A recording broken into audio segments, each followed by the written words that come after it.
ஹல்லேலூயா. கர்த்தருடைய நாமம் மகிமைப்படுவதாக. ஏசாயா தீர்க்கதரிசன புஸ்தகம் 61 அதிகாரம் 9 இப்படி சொல்லுகிறது, அவர்கள் சந்ததியானது ஜாதிகளின் நடுவிலும் அவர்கள் சந்தானமானது ஜனங்களின் நடுவிலும் அறியப்பட்டிருக்கும். அவர்களை பார்க்கிற யாவரும் அவர்கள் கர்த்தரால் ஆசீர்வாதம் பெற்ற சந்ததி என்று அறிந்து கொள்வார்கள். ஹல்லேலூயா. கடந்த வாரத்திலே கூட இந்த அதிகாரத்திலிருந்து நாம் 4ஆம் வசனத்திலிருந்து தியானித்தோம். இந்த அதிகாரம் முழுவதையும் நாம் தியானித்து பார்க்கும் பொழுது கர்த்தர் சொல்ல வருகிற ஒரு விஷயம் என்னவென்றால், முக்கியமான காரியம், கர்த்தரால் ஆசீர்வதிக்கப்பட்ட சந்ததி என்று எல்லாரும் அறிந்து கொள்ளத்தக்க கர்த்தர் நம்மை ஆசீர்வதிப்பாராம். ஹல்லேலூயா. நம்மை பார்க்கிறவர்கள் சொல்லுவார்கள், இவர்கள் தேவனால் ஆசீர்வாதம் பெற்றவர்கள், இவர்களிடத்தில் தேவனால் ஆசீர்வாதம் பெறத்தக்கதான வாழ்வு இருக்கிறது, இவர்களுடைய குடும்பம் தேவனால் ஆசீர்வாதம் அடைந்திருக்கிறது என்று நம்மை பார்த்து சொல்லத்தக்க அளவுக்கு கர்த்தர் நம்மை ஆசீர்வதிப்பாராம். ஹல்லேலூயா. அப்படியானால் உலகத்தில் உள்ளவர்களுடைய ஆசீர்வாதத்திற்கும் நம்முடைய ஆசீர்வாதத்துக்கும் வித்தியாசம் உண்டு. எப்படி உலகத்தில் உள்ளவர்கள் அவ்விதமாய் பிரயாசப்படுவார்கள், அவர்களுக்கு அதில் வருகிற பலனை விட நாம அதே போல பிரயாசப்படுவது போல இருக்கும், ஆனால் நம்முடைய பலன் மிகுதியாயிருக்கும். அல்லேலூயா. எப்படி அதை கர்த்தர் செய்ய முடியும்? அதுதான் கர்த்தருடைய வல்லமை, அதுதான் அவர் நம் மீது வைத்திருக்கிறதான அன்பு, அதுவே அவருடைய செயலாய் இருக்கிறது. உலகத்தில் உள்ளவர்கள் செய்கிறது போல நாம் செய்தாலும் வித்தியாசத்தை கர்த்தர் காண்பித்து செய்ய விரும்புகிறார். எப்படிப்பட்ட வித்தியாசம் என்றால், அங்கே சொல்லப்பட்டிருக்கிறது, பார்க்கிற யாவரும் அவர்கள் கர்த்தரால் ஆசீர்வாதம் பெற்ற சந்ததி என்று என்ன செய்வாங்களாம்? அறிந்து கொள்வார்கள். நம்மளை பார்க்கிற எல்லாரும் அறிந்து கொள்வார்கள். நம்முடைய பார்க்கிற எல்லாரும் அதை அறிந்து கொள்வார்கள். ஒரு முறை சகோதரி கிரேஸ் தங்கபலம் அவர்கள் இப்படி ஒரு சாட்சி சொன்னார்கள். அவர்கள் அங்கே அவர்களுடைய ஏரியாவில் நடந்து போகும்போது அவங்க சொல்கிற காரியம், உங்களை பார்க்கும் பொழுது எப்போதும் சந்தோஷமாகவே இருக்கிறீங்களா? எப்படி உங்களை பார்க்கும்போது எப்போது? ஏன்னா அவங்க ரட்சிக்கப்படுவதற்கு முன்னாலேயும் அதே தெரு அவங்கள என்ன பண்ணியிருக்கு? பார்த்துருக்குது, அதே ஏரியா பார்த்துருக்குது. இப்போ ரட்சிக்கப்பட்டு கர்த்தருக்குள்ளே வந்து மிகுந்த ஆண்டவருடைய காரியங்களிலே ஈடுபட்டு கொண்டிருக்கிற அவர்களை பார்க்கும் பொழுது மற்றவர்கள் சொல்லுகிற காரியம், எப்படி உங்கள் முகத்தில் ஒரு சந்தோஷம் இருக்கிறது, அதை தான் அடையாளம் பாருங்கள். இது மாதிரி கர்த்தர் ஒவ்வொரு விதத்தில் நம்மளை கர்த்தர் அநேகருக்கு முன்பு ஆசீர்வாதம் பெற்ற சந்ததி என்று, நம்ம ஆசீர்வாதம்னு சொன்ன உடனே நம்ம நினைப்பு எல்லாம் என்னென்னா, உடனே கை நிறையா பணம், பெரிய விலை உயர்ந்த காரு, அதுன்னு நினைக்கிறோம். நம்ம ஆசீர்வாதத்தில் ஒன்று தான் பணம். ஆசீர்வாதத்தில் ஒன்று தான் என்னதுங்க? பணம். ஆனால் பணம் அதிகம் இருந்தும் நான் தான் அடிக்கடி உதாரணம் சொல்வேன். சுகர் ஃபேக்ட்ரி 10 வச்சிருக்கிறது ஒரு பெரிய மேட்டர் இல்லை. ஒரு ஸ்பூன் சீனி போட்டு டீ குடிக்க முடியுமா? ஹலோ, சுகர் ஃபேக்ட்ரி 10 இருக்குங்க. ஓனர் யார்? Sugar factory owner. ஆனால் அவர் கடையில் போனால் என்னன்னு சொல்கிறாரு? என்ன டீன்னு சொல்கிறாரு? Without sugar. ஏன் நீங்கள் தானே ஃபேக்ட்ரியை வச்சுருக்கீங்க? ஆமாம், நான் வச்சுருக்கேன், ஆனால் என் உடம்பில் சேராது. ஆசீர்வாதம் என்பது பணத்தில் அல்ல, பணம் மாத்திரம் அல்ல, பணமும் ஒரு ஆசீர்வாதம். உலகத்தில் அனுபவிக்க வேண்டியவைகளில் சிலவைகள் நமக்கு ஆசீர்வாதம் போல தோன்றலாம், ஆனால் அதுவே அல்ல. அதைவிட நிறைய விஷயங்கள் இருக்கிறது. படுத்தா சமாதானமாக என்ன வரணும்? தூக்கம் வரணும். அதுவும் என்னது தான்? ஆசீர்வாதம். அதுவும் ஒரு ஆசீர்வாதம். எவ்வளோ பெரிய பிரச்சனை வந்தாலும் பதட்டம் இல்லாமல் இருக்கிறது, அது ஒரு ஆசீர்வாதம். கவலைப்படாமல் இருக்கிறது, அது ஒரு ஆசீர்வாதம். இப்படி நான் நிறைய சொல்லிக்கொண்டே போகலாம். அப்போ உலகம் என்ன செய்கிறது? ஒரு காரியம் பிரச்சனை வந்தால் அநேக தற்கொலைக்கு நேராய் செல்லுகிற அளவுக்கு செல்லுகிறார்கள். ஆனால் ஆண்டவருடைய பிள்ளைகளாகிய நம்முடைய வாழ்விலே நாம் அப்படி செய்ய வேண்டியதில்லை. நமக்கு ஒத்தாசை அருளுகிற ஒருவர் உண்டு, உதவி செய்கிறவர் ஒருவர் உண்டு. ஹல்லேலூயா. அந்த இடத்துல நம்மை தேடி வந்து நமக்கு ஒத்தாசை அருளி உதவி செய்ய வல்லமுள்ள தேவன் ஒருவர் உண்டு என்பதை நாம் அறிய வேண்டும். ஆகையினால தான் அந்த வசனம் அப்படி சொல்லுகிறது, கர்த்தரால் ஆசீர்வாதம் பெற்ற சந்ததி என்று அறிந்து கொள்வார்கள். ஹல்லேலூயா. அப்போ பிதாவினால் ஆசீர்வாதம் என்பது ரொம்ப முக்கியம். நம்முடைய ஆண்டவரால், கர்த்தரால், பிதாவினால் ஆசீர்வாதம் பெற வேண்டும் என்பதற்காகத்தான் கர்த்தர் நம்மை ரட்சித்திருக்கிறார், என்பதற்காகத்தான் கர்த்தர் நம்மை மீட்டிருக்கிறார். நான் ஒரு முறை வேதத்தை ஆராய்ந்து பார்த்தேன். ஆண்டவர் பரலோகம் ரெடி ஆகிற மாதிரி என்னமும் ரெடி ஆகிட்டு இருக்கு. அக்கினியும் கந்தகமும் எரிகிற நரகமும் என்ன செஞ்சிகிட்டு இருக்கு? ரெடி ஆகிட்டுருக்கு. அப்போ நான் ஒரு நாள் இப்படி தியானித்தேன், ஆண்டவர் ரெண்டுக்கும் அனுமதி கொடுத்து ஆயத்தம் பண்ணி ரெண்டையும் ரெடி பண்ணுறாரு. அப்போ இதில் யார் போவா, இதில் யார் போவா? வேதத்தில் சொல்லப்பட்டிருக்கிறது, சிலரை அதுக்காகவே என்ன பண்ணி வச்சுருக்காராம், தயார் பண்ணுறாராம், ரெடி பண்ணுறாராம். இல்லை நீங்களாம் அங்கே தான் போக லாய்க்கு, ஏன் அப்படி செய்ய வேண்டும்? அப்போ நாம் எங்கே இருக்க வேண்டும் என்பதை, அவருடைய மன விருப்பம் ஒருவரும் கெட்டு போகக்கூடாது என்பது, அவருடைய மன விருப்பம் எல்லாரும் பரலோக ராஜ்யத்துக்கு வர வேண்டும் என்று. ஆனாலும் நம்ம என்ன செய்ய மாட்டோமா, நம்ம அந்த மாதிரிலாம் செய்ய மாட்டோம், நம்ம அந்த மாதிரிலாம் போக மாட்டோம், நம்ம அந்த மாதிரி வரமாட்டோம். ஏனென்றால் நம்முடைய சொந்த ஞானத்தில், நம்முடைய சிந்தையில் நாம் வாழ்ந்து கொண்டிருக்கிறோம். வேதம் சொல்லுகிறபடி வாழ்கிறவர்களை தவிர வேறு யாரும் பரலோகம் என்ன செய்ய முடியாது, போக முடியாது. அப்போ அங்கே ரெடி ஆகிட்டு இருக்கிற அக்கினியும் கந்தமும் எரிகிற கடலில் போய் விழ வேண்டும். அதை குறித்து நம்ம வேதத்தில் தியானித்து பார்த்தால், பரலோக ராஜ்யத்தில் மிகுந்த மகிழ்ச்சி உண்டாயிருக்கும் என்று சொல்லப்பட்டிருக்கிறது. பரலோக ராஜ்யம் நித்தியமானது. அது போலவே இதுவும் என்னதுதான், நித்தியமானது. இந்த நரகத்துக்குள்ளே போகிற வாழ்வும் அப்படிப்பட்டது. ஆனால் ஆண்டவருடைய ஆசீர்வாதத்தின் முக்கியமான ஆசீர்வாதம் என்னவென்றால், பிதாவினுடைய ஆசீர்வாதம் என்னவென்றால் நரகம் அல்ல. பிதா என்னை ஆசீர்வதிக்க வேண்டும் என்றால் அவர் சொல்லுகிறார், உங்களுக்கு நித்திய ஜீவன் அளிப்பேன் என்பதே நான் உங்களுக்கு தரும் வாக்கு தத்துவம், நான் உங்களுக்கு தரும் ஆசீர்வாதம், நித்திய ஜீவனை தருவது. அப்போ தேவனிடத்திலிருந்து நான் ஆசீர்வாதம் பெறுவதற்கு கர்த்தர் என்னை வைத்திருக்கிறார் என்றால், என்னை பார்க்கிறவர்கள் சொல்லத்தக்க அளவுக்கு கர்த்தர் என்னை ஆசீர்வதிப்பாராம். மத்தேயு சுவிசேஷம் 25ஆம் அதிகாரம் 34ஆம் வசனம் பாருங்க. அப்பொழுது ராஜா தமது வலது பக்கத்தில் இருக்கிறவர்களை பார்த்து, வாருங்கள், என் பிதாவினால் ஆசீர்வதிக்கப்பட்டவர்களே, உலகம் உண்டானது முதல் உங்களுக்காக ஆயத்தம் பண்ணப்பட்டிருக்கிற ராஜ்யத்தை சுதந்தரித்துக் கொள்ளுங்கள். அங்கே நிற்கிறவங்கெல்லாம் பார்த்துட்டு என்னன்னு சொல்லுவாங்களா, கர்த்தரால் ஆசீர்வாதம் பெற்றவர்கள், அல்லேலூயா, பிதாவினால் ஆசீர்வதிக்கப்பட்டவர்களே, எல்லாம் என்ன செய்யுங்க, வாருங்கள், உள்ள வாருங்கள். ஏன்னா நீங்கள் யாருன்னா, நீங்கள் பிதாவினால் ஆசீர்வாதம் பெற்றிருக்கிறீர்கள். அப்போ என் ஆண்டவர் என்னை ஆசீர்வதிப்பதற்கு அவர் வல்லமை உள்ள தேவனாய் இருக்கிறார். அப்போ பரலோகத்தில் இருக்கிற என் பிதாவினிடத்தில் எனக்கு ஆசீர்வாதம் உண்டாயிருக்க வேண்டும். நான் ஏனோ தானோ என்று வாழ்வதல்ல, என்னுடைய கவனம் அதிலே இருக்க வேண்டும். ஒரு மனுஷன் பிரயாசப்பட்டு சம்பாதிக்கிற அந்த பிரயாசத்தை விட தேவனிடத்திலிருந்து பெறுவதற்கான பிரயாசம் கொஞ்சம் அதிகமாக இருந்தால் கர்த்தரே அனுகூலத்தை ஏற்படுத்தி கொடுப்பார். அல்லேலூயா. கர்த்தரே காரியத்தை வாய்க்க செய்வார். பல சாட்சிகளை நாம் சொல்ல முடியும். கர்த்தரே அனுகூலமானவை செய்து முடிக்க அவர் வல்லமை உள்ளவராய் இருக்கிறார். வேதத்தில் ஆதியாமத்திலிருந்து வெளிப்படுத்தல் வரை வாசித்து பார்ப்பீர்கள் என்றால், கர்த்தருடைய மன விருப்பம் என்னவென்றால் தம் ஜனங்களை ஆசீர்வதிப்பது, தம் ஜனங்களுக்கு எல்லாவற்றையும் கொடுப்பது. பூமியும் அது நிறைவும் கர்த்தருடையது. பூமியில் உள்ள எல்லாவற்றையும் அவர் ஜனங்களுக்கு கொடுக்க விரும்புகிறார். ஆனால் எல்லாரும் அதை என்ன செய்வதில்லை, அனுபவிப்பதில்லை. அநேகரால் அதை அனுபவிக்க முடியாத நிலை இருக்கிறது. ஆனால் இன்றைக்கு கர்த்தர் நம்மை அப்படி செய்யாமல் நாம் அவரால் ஆசீர்வதிக்கப்பட்டவர்களாய் மாற கர்த்தர் உதவி செய்வார். அல்லேலூயா. நம்மை பார்க்கிறவர்கள் அப்படி சொல்ல வேண்டும். நீங்களும் நானும் நினைத்து கொண்டிருக்கிறோம். சில வேளையில் உங்களுடைய மனதில் இப்படி ஒரு எண்ணம் இருந்தால், நான் எல்லாம் சரியாக இருக்கேன் அப்படி நம்ம யாரும் ஆண்டவர் முன்னால் என்ன செய்ய முடியாது, சொல்ல முடியாது. அதனாலே ஆண்டவரிடத்தில் ஒவ்வொரு நாளும் காலையில் எழும் பொழுது, ஆண்டவரே இந்த நாள் முழுவதும் என்னுடைய செய்கையெல்லாம் உமக்கு பிரியமாக இருப்பதாக. இரவில் ஆண்டவர் சமூகத்துக்கு வந்த உடனே, இன்னைக்கு ஏதாவது உமக்கு பிடிக்காதது இருந்தால் தயவாய் என்னை என்ன செய்யும், மன்னியும். ஏன் அதை செய்ய வேண்டும் என்றால், அதை செய்யாமல் இருந்தால் அர்த்தம் என்னவாகி விடுகிறது, நான் எல்லாம் சரியாகத்தான் செய்கிறேன், ஆண்டவர் நினைக்கிற மாதிரி கிடையாது, நான் ரொம்ப நல்ல ஆள். யார்கிட்ட போய் சொல்கிறோம், அதை ஆண்டவர்கிட்டயே சொல்கிறோம். இந்த உலகத்தில் வாழுகிற நாம் எல்லாருமே அநேக வேளையில் வேதம் சொல்லுகிறதில் ஒரு 50% தான் நல்லா வாழ்கிறோம். 50% என்ன செய்ய முடியல, அதை மேக்கப் பண்ண முடியல. முயற்சி எடுக்கிறோம், அதை நோக்கி ஓடுகிறோம், கர்த்தரும் அதை அறிகிறார்.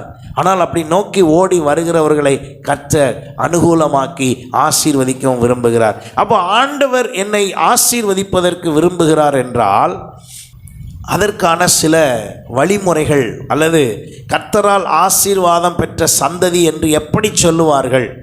முதலாவதாக, ஆண்டவராகிய இயேசு நமக்கு கற்றுக் கொடுத்தவைகள் நம்மிடத்தில் காணப்பட்டால் கர்த்தரால் ஆசீர்வதிக்கப்பட்டவர்கள் என்று சொல்வார்கள். சென்னை பக்கம் போனீங்கன்னா அங்கே பஜாரில் எல்லாம் பேசிகிட்டு இருப்பாங்க. நீங்கள் கவனித்து பாருங்கள் அவங்களுடைய பேச்சை. பேசும்போது 10 வார்த்தையில் 4 வார்த்தை கெட்ட வார்த்தையாக தான் இருக்கும் அந்த கடையில், அந்த பஜார்லலாம் பேசும்போது. ஆனால் அதே நபர் ரட்சிக்கப்பட்ட பிறகு அவர் என்ன செய்ய வேண்டும்? இப்போ கெட்ட வார்த்தையை நிறுத்த வேண்டும். இது போல உள்ளதும் ஆசீர்வாதம் தான் என்று வேதம் சொல்லுகிறது. வாசியுங்கள் மத்தேயு சுவிசேஷம் 5ஆம் அதிகாரம். அந்த 5ஆம் அதிகாரத்தில் இப்பொழுது நான் உங்களுக்கு சொல்ல வருகிற விஷயம் என்னவென்றால், நீங்கள் கர்த்தரால் ஆசீர்வதிக்கப்பட்ட சந்ததி என்று சொல்லப்பட வேண்டும் என்றால் இயேசு சொன்ன அடையாளம்லாம் உங்கள்கிட்ட இருக்கணும். இயேசு சொன்ன அடையாளம் என்ன? அந்த அதிகாரத்தில் முதல் 10 வசனத்தை நீங்கள் வாசித்து பார்ப்பீர்கள் என்றால், ஆண்டவர் எப்படிப்பட்டவர்களாக இருக்க வேண்டும் என்று முழுவதுமாய் நீங்கள் வீட்டிலே போய் வாசியுங்கள். எப்படிப்பட்டவர்களாக இருக்க வேண்டும் என்று அவர்களுக்கு உபதேசித்து சொன்ன காரியம் முதல்ல சொன்னார், ஆவியில் எளிமை உள்ளவர்கள் பாக்கியவான்கள். ஸோ இது என்னதுன்னா, இது எனக்கும் அவருக்கும் தொடர்பு ஆயிடுச்சுங்கிறதுக்கான அடையாளம். எனக்கும் ஆண்டவருக்கும் தொடர்பு இருக்குன்னு சொன்னாலே அடையாளம் அதுதான். ஒரு யதார்த்தமாய் நடக்கிற ஒரு விஷயத்தை நான் சொல்லுகிறேன்.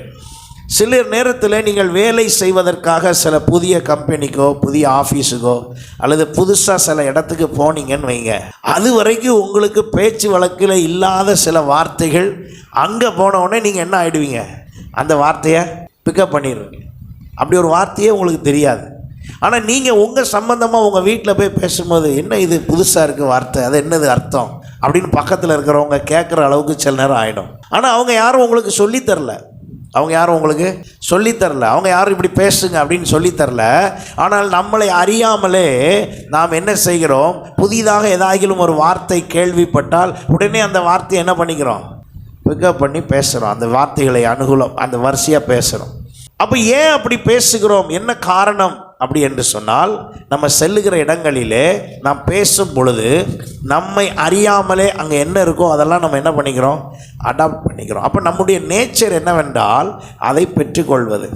அதுபோல தான் இப்போ ஆண்டவராகிய இயேசு கிறிஸ்து உபதேசமாய் சொல்லுகிற வார்த்தை, முதல் வார்த்தை என்ன என்று சொன்னால், அதாவது அங்கே சொல்லப்பட்டிருக்கிறது, அவர் தமது வாயை திறந்து அவர்களுக்கு உபதேசித்து சொன்னது என்னவென்றால், முதல்ல எடுத்த உடனே என்ன சொல்கிறாரு? ஆவியில் எளிமை உள்ளவர்கள் பாக்கியவான். அப்படி சொல்லிட்டு அடுத்த வார்த்தையை சொல்லியிருக்குது, பரலோக ராஜ்யம் பிதா எங்கே இருக்கிறாரு? பரலோகத்தில் இருக்கிறார். அப்போ பரலோக ராஜ்யத்தில் உள்ளதுக்கு உள்ள ஒரு கேரக்டர் எனக்குள்ளே வந்துச்சுன்னா பிதாவினுடைய ஆசீர்வாதமும் எனக்குள்ளே என்ன செஞ்சிடும்? வந்துடும். இப்போ உங்கள் வீட்டுக்கு ஒரு பெரிய கொரியர் பாக்ஸ் வருது. அந்த கொரியர் பாக்ஸை உங்கள்கிட்ட கொடுக்கணும்னா உங்கள் வீட்டு அட்ரஸ் உங்கள் பேரை போட்டிருக்குன்னா நேராக உங்கள்கிட்ட தான் வருவாங்க. வேறு யார் வீட்டுக்கோ போய் நிற்க மாட்டாங்க. உங்கள் வீட்டுக்கு வந்துட்டு அதில் எல்லாம் பேரெல்லாம் கரெக்டாக போட்டிருக்கு. ஆனாலும் சில பேர் நம்மளை பார்த்து என்னன்னு கேட்பாங்க, நீங்கள் தான் அந்த நபரா? நீங்கள் தானே அவர்? ஏன் அதை கேட்க வேண்டும் என்றால், கொடுப்பதற்கு முன்பு அவருக்கு ஒரு கன்ஃபர்மேஷன் தேவைப்படுகிறது. நிற்கிற நபருக்குத்தான் அல்லது அதில் எழுதப்பட்ட நபருக்குத்தான் நான் கொடுக்கிறேனா என்று சொல்லி. அது போலவே தான் ஆண்டவர் நேரடியாக உதவி செய்வதில்லை, யார் மூலமாகத்தான் என்ன செய்வார்? அனுப்புவார். அந்த அனுப்புகிறவங்கள்ட்ட சொன்ன அடையாளம் நம்மள்கிட்ட இல்லைன்னா நமக்கு என்ன கிடைக்காது? ஆசீர்வாதம் கிடைக்காது. நான் இப்படி சொல்லுகிறேன், ஆண்டவர் நமக்கான ஆசீர்வாதத்தை பலர் மூலமாய் அனுப்பி பார்த்து விட்டார். அனுப்பி டெலிவரிக்கு வந்தாலும் இன்னும் ஆண்டவர் சொன்ன அடையாளம் அங்கே இல்லாதனால அவர் என்ன பண்ணிட்டார்? ரிட்டர்ன் போயிட்டார், கொண்டு போயிட்டார். அப்போ ஆண்டவர் சொன்ன முதல் அடையாளம் என்ன? கர்த்தரால் ஆசீர்வதிக்கப்பட்டவர்கள் என்று புறஜாதிகள் மற்றவர்கள் என்னை பார்க்கிறவர்கள் சொல்லத்தக்க அளவுக்கு எனக்கு ஆசீர்வாதம் வர வேண்டும் என்றால் அந்த ஆசீர்வாதத்துக்கான வழி என்ன? காரணம் என்ன? நான் ஆவியில் எளிமை. ஆவியில் எளிமை எப்படி எனக்கு வரும்? ஆவியிலே எளிமை என்றால் என்ன? என்னுடைய ஆவியிலே எளிமை என்றால், ஒரு பிரச்சனை நடந்தால் நான் அதை எப்படி கையாள முயற்சிக்கிறேன் என்பதுதான். எனக்கு 1000 பேரை தெரியலாம், ஆனால் நான் 1000 பேரை பயன்படுத்துகிறேனா அல்லது என் ஆண்டவரை மாத்திரம் நான் சார்ந்திருக்கிறேனா? அல்லேலூயா. நிறைய பேர் ஈஸியாக ஆண்டவரை அப்படி ஆண்டவரே தாங்க அப்படின்னா தந்துடுவார்னு நினைக்காங்க. அவர் எல்லாவற்றையும் தர ஆசை உள்ள தேவன். நான் இப்படி சொல்லுகிறேன், நமக்கு எல்லாத்தையும் தர யாருங்க? அவர் ஆசை உள்ள தேவன். அவர் உடனே பகிர்ந்து கொடுக்கிற தேவன். ஆனால் அவர் கொஞ்சம் சோதிச்சுட்டு தருகிறார். என்ன சோதிக்கிறார்? அவர் தருகிற ஆசீர்வாதத்தை பெறுகிற நபருக்கு ஆவியில் என்ன இருக்கான்னு பார்க்காரு. எளிமை இருக்கிறதா, ஆவியிலே எளிமை இருக்கிறதா என்பதை காண விரும்புகிறார். தொடர்ந்து அதில் நீங்கள் சில குணாதிசயங்களை சொல்லிவிட்டு அவர் சொல்லுகிறார், சாந்த குணம் உள்ளவர்கள் பாக்கியவான்கள், நீதியின் மேல் பசிதாகம் உள்ளவர்கள் பாக்கியவான்கள். நீதியின் மேல் பசிதாகம் உள்ளவர்கள் பாக்கியவான்கள், அவர்கள் திருப்தி அடைவார்கள். அப்போ ஆண்டவருடைய அந்த குணாதிசயம், அவர் சொல்லுகிற விஷயம் அங்கே வந்தால் தானாக பின்னால் உடனே என்ன போட்டிருக்கு? ஆசீர்வாதத்தை போட்டு தான் போட்டிருக்கு. அங்கே எதுவுமே ஆசீர்வாதம் இல்லாமல் கொடுக்கவில்லை. அங்கே சொல்லப்பட்டிருக்கிறது, இருதயத்தில் சுத்தம் உள்ளவர்கள். 8ஆம் வசனம் பாருங்க, பாக்கியவான்கள். இருதயத்தில் சுத்தம் உள்ளவர்கள் யாரு? பாக்கியவான்கள். உடனே அங்கே என்ன ஆப்ஷன் வந்திருக்கு? அவர்கள் தேவனை தரிசிப்பார்கள். அப்ப தேவனை தரிசிக்கிற ஒரு நபருக்கு ஆசீர்வாதம் அங்கே இல்லாமல் இருக்க முடியுமா? தேவனை தரிசிக்கிற இடத்துல மிகுந்த ஆசீர்வாதம் உண்டாயிருக்கும். அப்போ நாம் தேவனுடைய ஆசீர்வாதத்தை கொண்டு வந்து சேர்ப்பதற்கு நாம் கொஞ்சம் நம்மளை கவனம் செலுத்தணும். தேவ ஆசீர்வாதம் எப்படி வரும்? தேவ வார்த்தையினால் உண்டாயிருக்கிறவைகளின்படி வாழும் பொழுதுதான் வரும். உலக ஆசீர்வாதம் எப்படி வரும்? தேவனுக்கு கீழ்ப்படியாமலே இருந்தால் உலக ஆசீர்வாதம் வரும். ஏன் உலக ஆசீர்வாதம் அப்படி வரும்? ஏனென்றால் உலக ஆசீர்வாதம் உலகத்தில் உண்டானவனால் கொடுக்கப்படுகிறது. அது கொடுக்கப்பட்டு அது தேவனை விட்டு இன்னும் தூரமாக்கி கொண்டே இருக்கிறது. நான் கர்த்தருடைய பிள்ளை என்றால் உடனே எனக்கு இன்றைக்கே கர்த்தர் எனக்கு தேவையான பணத்தை எல்லாம் தர வேண்டும். அதுதான் நான் ஆண்டவரை மகிமைப்படுத்துவதற்கு அடையாளம். அந்த எண்ணத்துக்குள்ளே மாத்திரம் நான் ஒரு நாளும் வரக்கூடாது. அல்லேலூயா. கர்த்தரை துதிப்பதினால் வரும் பலன் பணம் அல்ல. இன்றைக்கி அநேகர் நம்ம ஆண்டவர்கிட்ட நான் ஜெபம் பண்ணுறேன், உபவாசம் வந்து எதுக்கு? எனக்கு ஒரு தேவை இருக்குது, அந்த தேவையை நிவர்த்தி பண்ணணும். என்ன தேவை? பண தேவை. பண தேவைக்காக கர்த்தர் அல்ல. அல்லேலூயா. பரிசுத்தத்திற்காகத்தான் ஆண்டவர். எத்தனை பேர் நான் சொல்கிறத புரியுறீங்க? ஆண்டவர் நம்மிடத்தில் விரும்புவது வேறு ஒரு பெரிய விஷயம் அல்ல. என்னுடைய ஜனம் பரிசுத்தமாய் இருக்க வேண்டும். அதற்கு ஏற்றாற் போலதான் அவர் சொல்லுகிறார், நான் யாரெல்லாம் ஆசீர்வதிக்கிறேனோ அவர்கள் எல்லாரும் கர்த்தரால் ஆசீர்வாதம் பெற்ற சந்ததி என்று பிறரால் சொல்லப்படுகிற அளவிற்கு அங்கே இருக்கும் என்று கர்த்தர் சொல்லுகிறார். அப்போ என்னுடைய இடத்துல நான் இந்த தேவன் சொன்ன விஷயங்களெல்லாம் என்கிட்ட வந்துருச்சா? ஏனென்றால் ஏற்கனவே பொல்லாங்கனால் நான் கரைப்படுத்தப்பட்டிருக்கிறேன். கடந்த நம்முடைய இரவு ஜபங்களிலே சில குணாதிசயங்கள், அக்கினியும் கந்தகம் எரிகிற கடலில் தள்ளப்படுவதற்கு ஏதுவான குணாதிசயங்கள் என்ற தலைப்பில் நம்ம தியானித்து கொண்டிருக்கிறோம். அதில் சில காரியங்களை பார்க்கும் பொழுது அதெல்லாம் நம்மிடத்தில் காணப்படுகிறவைகளாக இருக்கிறது. அதை நாம் என்ன செய்திருக்க வேண்டும்? மாற்றி இருக்க வேண்டும். எத்தனை பேர் நான் சொல்கிறத புரியுது உங்களுக்கு? அல்லேலூயா. நான் இருக்கிறது போலவே இருப்பேன், கர்த்தர் எனக்கு எல்லா ஆசீர்வாதத்தையும் தர வேண்டும். அது அல்ல. கர்த்தர் கொடுக்கிற ஆசீர்வாதம் பிறர் பார்க்கிறபடி இருக்கிறது. கர்த்தர் கொடுக்கிற ஆசீர்வாதத்தில் அவர் நாமம் தூஷிக்கிறபடி இருக்காது. கர்த்தர் ஆசீர்வாதம் கொடுக்கும்போது அவருடைய நாமம் தூஷிக்கப்படுகிறபடி அவர் அங்கே என்ன செய்ய மாட்டார்? கொடுக்க மாட்டார். அவர் உங்களுக்கு ஒரு ஆசீர்வாதத்தை கொடுத்தால் அங்கே அவருடைய நாமம் வீணிலே வழங்கத்தக்கதாக இல்லாதபடி கவனிப்பார். அப்போ நான் அப்படிப்பட்ட குணாதிசயத்தில் வந்தால்தான் அது வீணிலே வழங்கப்படாமல் இருக்கும். சாலமோனுக்கு கர்த்தர் மிகுந்த ஆசீர்வாதத்தை, அவன் கேளாத ஆசீர்வாதத்தை கொடுத்தார். கடைசியில் முடிவு என்ன ஆனது? முடிவு அவனால் தேவ நாமம் தூஷிக்கப்படும் தக்க அளவுக்கு வந்தது. இன்றைக்கு அநேக வேளையில் நாம் உலக ஆசீர்வாதத்தை கேட்கிறோம். உலக ஆசீர்வாதம் என்னவாம்? வேதம் சொல்லுகிறது, இன்றைக்கி தங்கத்தினுடைய விலை 1 லட்சத்தை தொட போகுது போல். பக்கத்தில் அப்படியே 78,000-80,000 சொல்லிகிட்டு இருந்தாங்க. வேதம் சொல்லுகிறது ஒரு நாளிலே அது காலின் கீழ் போட்டு என்ன செய்கிறதா இருக்குமா? மிதிக்கப்படுற அளவுக்கு இருக்குமா? அப்படின்னா என்ன அர்த்தம்? அதனுடைய மதிப்பே இருக்காதான். இன்றைக்கி அதை சேகரிப்பதற்கு, சேர்த்து வைப்பதற்கு அவ்வளவு பிரயாசம் இருக்கிறது. அப்போ அன்றைக்கு காலின் கீழே தங்கம் மிதித்து வைக்கத்தக்க அளவுக்கு வருகிற அந்த நாளிலே என்னுடைய வாழ்வு எப்படி இருக்கும் அப்படின்னு யோசித்து பார்த்தா, நான் கர்த்தருக்கு பிரியமான பிள்ளையாய், கர்த்தருக்கு பிரியமான உகந்த பிள்ளையாய் நான் இருப்பேன் என்பதை உறுதிப்படுத்த முடியுமா என்பதுதான் இந்த செய்தியினுடைய விளக்கம். இந்த உலகத்தில் உள்ளவைகள் எல்லாம் காலில் மிதிக்கப்படுகிற தூசிக்கு ஒப்பாய் மாறும். அன்றைக்கு நான் கர்த்தரோடு கூட இருக்கிற ஐக்கியத்தில் நான் எப்படி இருந்திருக்கிறேன். அப்போ நம்ம ஒவ்வொருவருடைய வாழ்வையும் நாம் கவனித்து பார்த்தால் நம்மை பார்க்கிறவர்கள் என்ன சொல்ல வேண்டும்? இவர்கள் கர்த்தரால் ஆசீர்வாதம் பெற்றவர்கள். உங்களை பார்த்து யாராவது அப்படி சொல்லியிருக்காங்களா? உங்களை பார்த்த உடனே அப்படி சொல்லத்தக்க அளவுக்கு கர்த்தரால் ஆசீர்வாதம் பெற்றவர்களாய் நாம் வந்திருக்கிறோமா? அப்போ முதலாவது கர்த்தரால் ஆசீர்வாதம் பெற்றவர்கள் என்று சொல்வதற்கு கர்த்தருடைய அந்த குணாதிசயங்கள், கர்த்தருடைய அவர் சொன்னபடியான வெளிப்பாடுகள் நம்மிடத்தில் காணப்பட வேண்டும். நல்லா கவனிச்சு பாருங்க. சில ஆசீர்வாதம் தடுத்ததே நம்ம ஆவியில் எளிமை இல்லாததான். சில நேரத்தில் சில சொந்தங்கள், சில உறவுகள் பாதிக்கப்பட்டதே ஆவியில் எளிமை இல்லாதது தான். சில நேரத்தில் ஆவியில் எளிமை இல்லாமல் நாம் பேசின சில காரியங்களாலேயே நம்முடைய ஆசீர்வாதங்கள் எல்லாம் என்ன செய்யப்படுகிறது? தடுக்கப்படுகிறது. ஒரு முறை ஒரு நபருக்கு ஒரு ஆசீர்வாதம் கொடுக்க வேண்டியதாக இருந்ததாம். அந்த நபருக்கு கொடுப்பதற்கு எல்லாம் ஆயத்தம் செய்து ஆயிற்று. அதனுடைய தலைவர் போய் அதில் கையெழுத்திட போகிறார். இதற்கான அந்த வேலை நியமனத்துக்கான கையெழுத்து. அந்த கையெழுத்து இட ஆயத்தமாய் கொண்டிருந்த பொழுது வேறொரு நபர் அங்கே வந்தார். அவர் யார் என்றால் கையெழுத்து இடுகிறவருக்கு அறிமுகமானவர். அப்போ இவர் அவரிடத்துல சொன்னாராம், இந்த நபருக்கு நான் இந்த உயர்வை கொடுக்க போகிறேன், அதற்காக கையெழுத்திடுகிறேன் என்று. கையெழுத்து இடுகிறவருக்கும் பெற்றுக்கொள்கிறவருக்கும் ஒரு நாளும் தடையே இல்லை. சண்டை வந்ததே இல்லை, குழப்பம் இல்லை, ஒரு வார்த்தை சொல்லவில்லை. ஆனால் வந்தார் பாருங்க ஒருத்தர், அவருக்கும் யாருக்காக கையெழுத்து போடுறாங்களோ அவருக்கும் ஏற்கனவே ஒருக்க என்ன ஆயிடுச்சான்? வாக்குவாதம் ஆயிடுச்சு. அந்த வாக்குவாதத்தில் யாருக்கு கையெழுத்து போட்டு வேலை உயர்வு வரப்போதோ அந்த நபர், இந்த உள்ள வந்த நபரை மனம் மடியத்தக்க, நோவு உண்டாக்கத்தக்க பேசியிருக்கிறார். இப்போ கையெழுத்து போடுற நேரத்தில் யார் வந்து பேசிகிட்டு இருக்கா?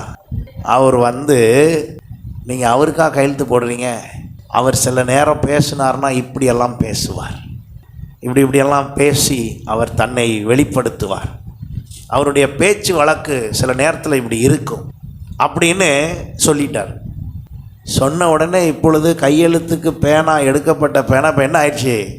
கீழே போயிடுச்சு. போடல, கையெழுத்து போடல. அப்போ யாரை போடலாம்? அங்கனே பேச்சு நடக்கு. அந்த நபர் அவருக்கு எப்போதும் சாதகமாய் பேசுகிற ஒரு நபருடைய பெயரை சொல்லிட்டு போயிட்டார். இப்போ யாருக்கு இவர்கள் கையெழுத்திட வேண்டும் என்று இருந்ததோ அந்த நபர் தகுதியானவர் அல்லாமல் இல்லை, தகுதிதான். ஆனால் எது தடுத்து விட்டது? இப்போ தடுத்தது என்னது? இப்போ பிசாசு வந்து தடுத்தானா? இல்லை, சாத்தான் அங்கே வரவில்லை. இவருடைய சுபாவம், பேச்சு இவருடைய ஆசீர்வாதத்தை என்ன பண்ணிருச்சு? தடுத்துருச்சு. இது மாதிரி நம்முடைய ஆசீர்வாதங்கள் பல விதத்தில் என்ன செய்துபட்டு கொண்டே இருக்குது? தடுக்கப்பட்டு கொண்டே இருக்கிறது. ஆகையினால்தான் இயேசு சொன்னார், ஆவியில் எளிமை உள்ளவர்கள் பாக்கியவான்களாய் இருப்பார்கள், சாந்த குணம் உள்ளவர்கள் பாக்கியவான்களாய் இருப்பார்கள், இருதயத்தில் சுத்தம் உள்ளவர்கள் பாக்கியவான்களாய் இருப்பார்கள், சமாதானம் பண்ணுகிறவர்கள் பாக்கியவான்களாய் இருப்பார்கள் என்று அவர் சொன்னார். அப்போ நீங்கள் நானும் யோசிச்சு பாருங்கள், நம்முடைய பேச்சு எங்கேயாவது ஒரு இடத்துல சுற்றி வந்து எதை வந்து பார்க்குது? நம்முடைய ஆசீர்வாதத்தை. ஆனால் நம்மை பார்க்கிறவர்கள் எப்படி சொல்லணுமா? கர்த்தரால் ஆசீர்வாதம் பெற்றவர்கள். அப்போ நான் ரட்சிக்கப்பட்ட அடுத்த வினாடியில் இருந்தே என்னுடைய கவனம் முழுவதும் எப்படி இருக்க வேண்டும்? நான் இதுவரை பேசினது, இதுவரை நடந்து கொண்டது, இதுவரை செய்தது வேறு. இப்பொழுது நான் யார் என்றால் கர்த்தருடைய பிள்ளை. அப்படியானால் என்னுடைய பேச்சு, என்னுடைய செயல், என்னுடையது எல்லாமே யாருக்கு உகந்ததாக இருக்க வேண்டும்? கர்த்தருக்கு உகந்ததாக இருக்க வேண்டும். ஆனால் நீங்கள் ரட்சிக்கப்படுவதற்கு முன்பு செய்ததை வைத்துக்கொண்டு, அல்லது நீங்கள் தேவனை அறியாத காலத்தில் இருந்ததை வைத்து அந்த குற்றச்சாட்டிலே ஒருவரும் பாவத்தை குறித்த குற்றச்சாட்டிலே வராத அளவுக்கு கர்த்தர் பார்த்து கொள்வார். ஏன் பார்த்து கொள்வார்னா, அது ரட்சிக்கப்படுவதற்கு முன்பு நடந்த காரியம். நீங்கள் ரட்சிக்கப்படுவதற்கு முன்பு உள்ளதை வைத்து அல்ல இது சொல்லப்படுகிறது. ரட்சிக்கப்பட்ட பிறகு உங்கள் ஆவியில் எளிமை எவ்வளோ வந்திருக்கிறது, உங்கள் இருதயத்தில் சுத்தம் எவ்வளோ வந்திருக்கிறது, உங்களுடைய காரியத்தில் நீங்கள் எவ்வளோ தூரம் சமாதானம் பண்ணுகிறவர்களாக இருந்திருக்கிறீர்கள். இது எதுக்கு பிறகு? ரட்சிக்கப்பட்ட பிறகு. ஏனென்றால் ரட்சிக்கப்பட்ட பிறகு வருகிறது தான் ஆசீர்வாதத்தை தடுக்கிறது. ரட்சிக்கப்படுவதற்கு முன்பு உள்ளது எதுவும் ஆசீர்வாதத்தை என்ன செய்யாது? தடுக்காது. காரணம், அவைகள் எல்லாம் ஏற்கனவே என்ன செய்தாயிற்று? மன்னிக்கப்பட்டாயிற்று. அப்போ நான் ரட்சிக்கப்பட்ட நான் இன்றைக்கு பிதாவினால் ஆசீர்வாதம் பெற்று அவருடைய ஆசீர்வாதத்துக்குள் இருப்பதற்கு கர்த்தர் விரும்புகிறார். ஒவ்வொருவரை குறித்தும் கர்த்தர் பல திட்டங்களை போட்டு வைத்திருக்கிறார். ஒவ்வொருவரை குறித்தும் கர்த்தர் பல ஆசீர்வாதமான வழிகளை திறக்க வைக்க விரும்புகிறார். ஆண்டவர் பலருக்கு பல ஆசீர்வாதத்தை ஆயத்தமாய் வைத்திருக்கிறார். ஆனால் கொடுக்க முடியாதபடி அந்த என்ன கொடுக்க முடியாதுன்னா இவங்க வேண்டான்னு சொல்லலை, கொடுத்தா அடுத்த ரியாக்ஷன் என்ன ஆகும்னு அவருக்கு தெரியும். சிலருக்கு சில ஆசீர்வாதத்தை கொடுத்தா உடனே என்ன நடக்கும் என்பது அவருக்கு தெரிகிறபடினால் அவர் இன்னும் நம்மை பக்குவப்படுத்த தான் விரும்புகிறாரே ஒழிய தர விரும்பவில்லை. எத்தனை பேருக்கு நான் சொல்கிறது புரியுது? உங்களுக்கு சில பேருக்கு இதை ஏற்றுக்கொள்ள முடியாததாக கூட இருக்கலாம். ஆண்டவர் ஏன் தர முடியவில்லை? பலருக்கு முன்பு இவர்கள் கர்த்தரால் ஆசீர்வாதம் பெற்றவர்கள் என்று சொல்லத்தக்க அளவுக்கு வைக்க விரும்புகிறார். ஆனால் கொடுத்த பிறகு என்ன ஆக போகுது? கொடுத்த பிறகு நம்முடைய நிலைமை என்ன ஆகும்? யோபுவினுடைய வாழ்விலிருந்து ஒரு சில காரியங்களை கற்றுக்கொள்வோம். யோபு 1ஆம் அதிகாரம் 10ஆம் வசனம் சொல்லுகிறது, சாத்தான் போய் ஆண்டவரிடத்தில் சொல்லுகிறார், நீர் அவனையும் அவன் வீட்டையும் அவனுக்கு உண்டான எல்லாவற்றையும் சுற்றி வேலி அடைக்கவில்லையோ? அவன் கைகளின் கிரியையை ஆசீர்வதித்தீர், அவனுடைய சம்பத்து தேசத்தில் பெருகி இருக்கிறது. நல்லா கவனிங்க, சாத்தான் பார்த்து ஆசீர்வாதத்தை பெற்று பேசுகிற அளவுக்கு யாருடைய ஆசீர்வாதம் இருந்தது? யோபுடைய ஆசீர்வாதம். சாத்தானே விளக்கம் கொடுக்குறான். நீர் யோபுவை எப்படி ஆசீர்வதித்து வைத்திருக்கிறீர் தெரியுமா? அவனுடைய கையின் பிரயாசம்லாம் எப்படி இருக்குது தெரியுமா? அவன் கைகளின் கிரியை எப்படி ஆசீர்வதிச்சிருக்கிறது தெரியுமா? அவனுடைய ஆசீர்வாதத்தின் மேன்மை அப்படி இருக்கிறது. இதை மனுஷன் சொல்லவில்லை, சாத்தானே போய் அங்கே சொல்லுகிற ரிப்போர்ட் சொல்கிற அளவுக்கு ஆண்டவர் யார் ஆசீர்வதிச்சு வச்சுருந்தாராம்? யோபுவை ஆசீர்வதித்து வைத்திருந்தார். இப்போ யோபுவின் ஆசீர்வாதம் பெரிதாக இருக்கிறது.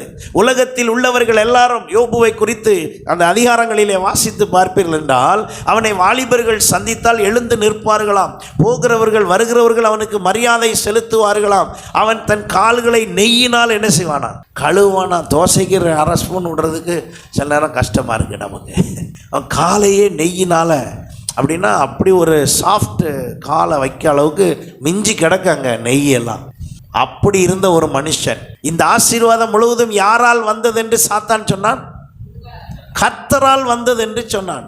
சாட்சி வருது, நீங்கள் தான் ஆசீர்வதிச்சு வச்சுருக்கீங்க, நீங்கள் தான் அவனை எல்லாம் நல்லா வச்சுருக்கீங்க, நீங்கள் தான் உயர்வாக வச்சுருக்கீங்க, நீங்கள் தான் அவனை அப்படின்னு சொல்லிட்டு என்ன சொல்கிறாரு பாருங்க.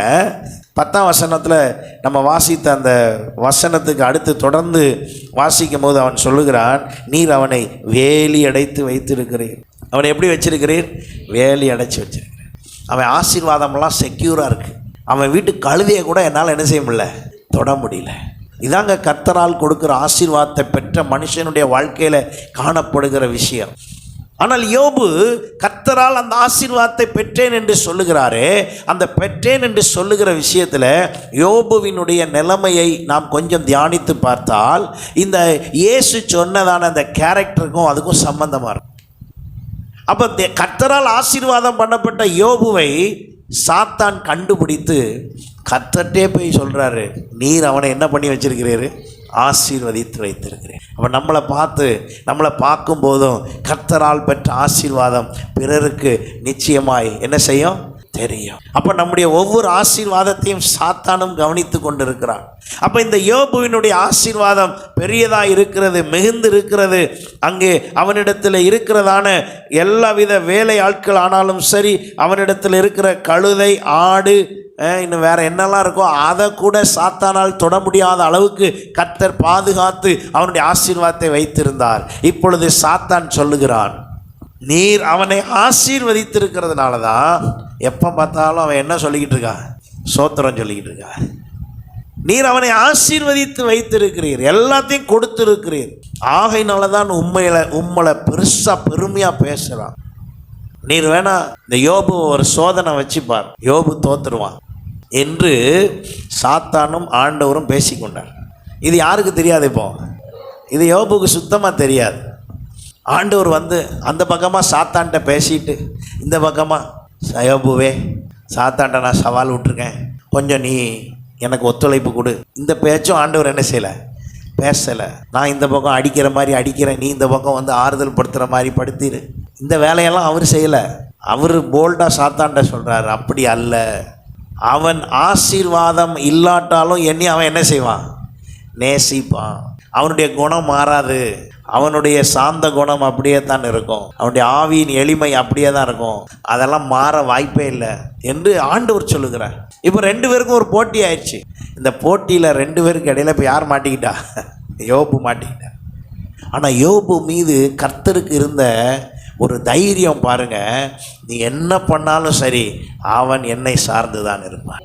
இன்றைக்கு ரட்சிக்கப்பட்ட நம்முடைய வாழ்வு அந்த அளவுக்கு உறுதிப்படுத்தப்பட்டிருக்கிறதா என்பதுதான் கர்த்தரால் ஆசீர்வாதம் பெற்ற சந்ததின்னு சொல்லுகிற அளவுக்கு வரும். இந்த யோபுவினுடைய தன்மை என்னவா இருக்கிறது? வேலி அடைத்து, ஆண்டவர் கவனம் ஃபுல்லாக அப்படி தான் வச்சிருக்கிறார். வேலி அடைச்சி வச்சிருக்கிறார்.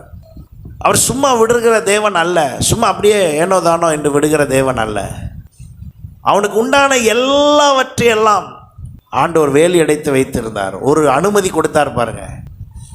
நீ வேணா என்ன பண்ணிக்கோ, அவன் உயிரை தவிர எல்லாத்தையும் என்ன வேணாலும் பண்ணிக்கோ, உன் விருப்பத்துக்கு நீ என்ன வேணாலும் பண்ணிப்பாரு. ஆண்டவருடைய சவால் என்னன்னா, நீ என்ன பண்ணாலும் சரி அவன் ஆவியில் எளிமையாக தான் இருப்பான். நீ என்ன பண்ணாலும் சரி அவன் சாந்த குணமாக தான் இருப்பான். நீ என்ன பண்ணாலும் சரி அவன் சமாதானம் பண்ணுகிறவனாக இருப்பான். நீ என்ன பண்ணாலும் சரி அவனுடைய குணத்தை மட்டும் உன்னால் என்ன செய்ய முடியாது, மாற்ற முடியாது. நல்லா கவனிங்க. யோபுவுக்கு நியாயப்பிரமாணம் கிடையாது. யோபுவுக்கு சுவிசேஷமும் இல்லை. நம்மளை மாதிரி எடுத்து பேச ஆளும் கிடையாது. சர்ச்சும் கிடையாது. தேவாலயமும் கிடையாது.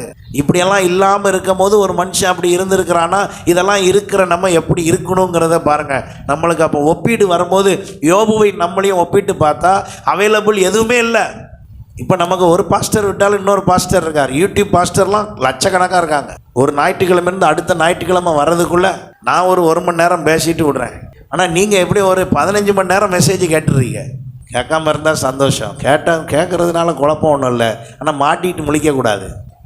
என்ன தான் நீங்கள் சுற்றி கேட்டாலும் இப்போ ஃபைனல் பாயிண்ட் எங்கே தான் கொண்டு வந்து வச்சுருக்காரு? உங்கள் சபை போதகத்தை தான் வச்சுருக்காரு. ஆண்டவருக்கு தெரியும்.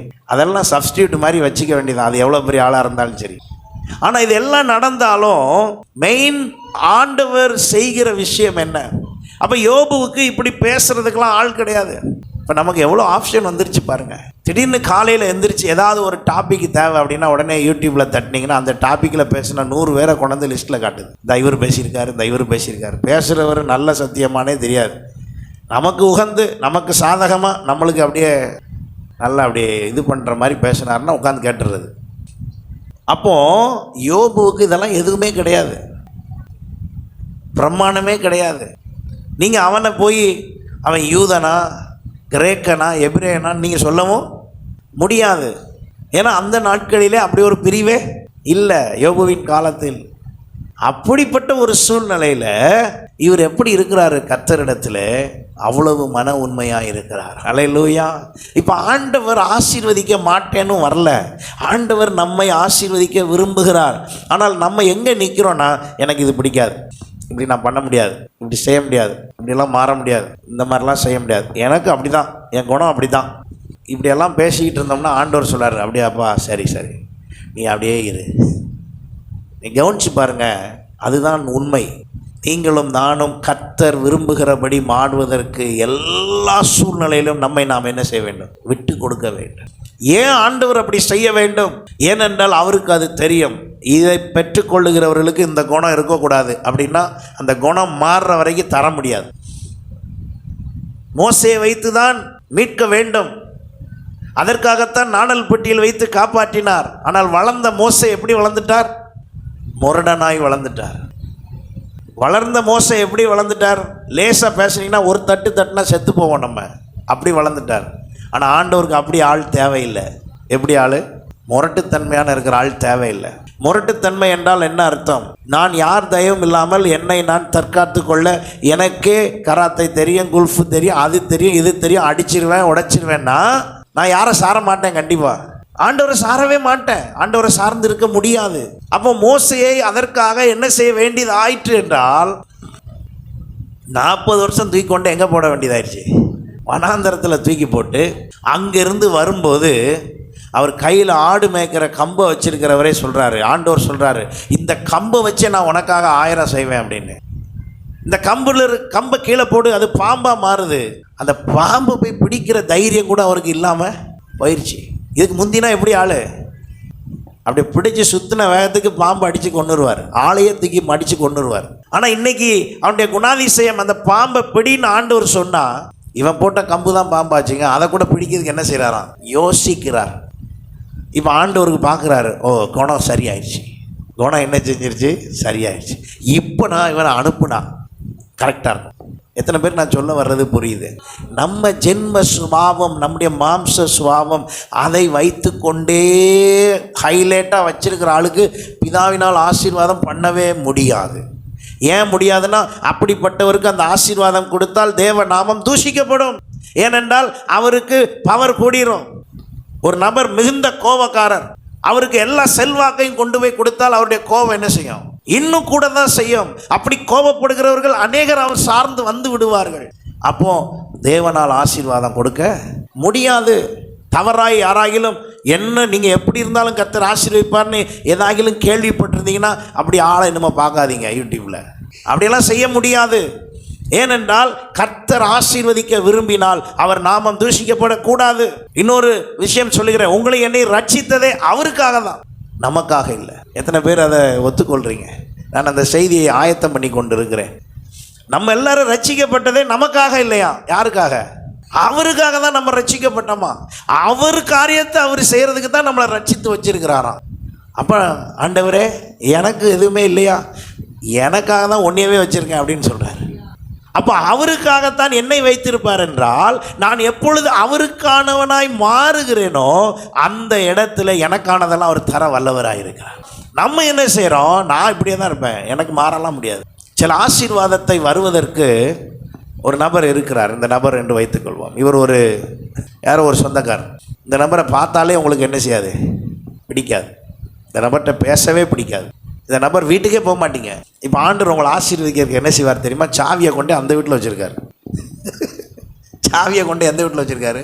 அந்த வீட்டில் வச்சு நீ போ அப்படிங்காரு. இப்போ உங்கள் மாம்ச குணாதிசயம், உங்கள் பிடிவாதம், இந்த குணம் எல்லாம் சேர்ந்து என்ன சொல்லுது?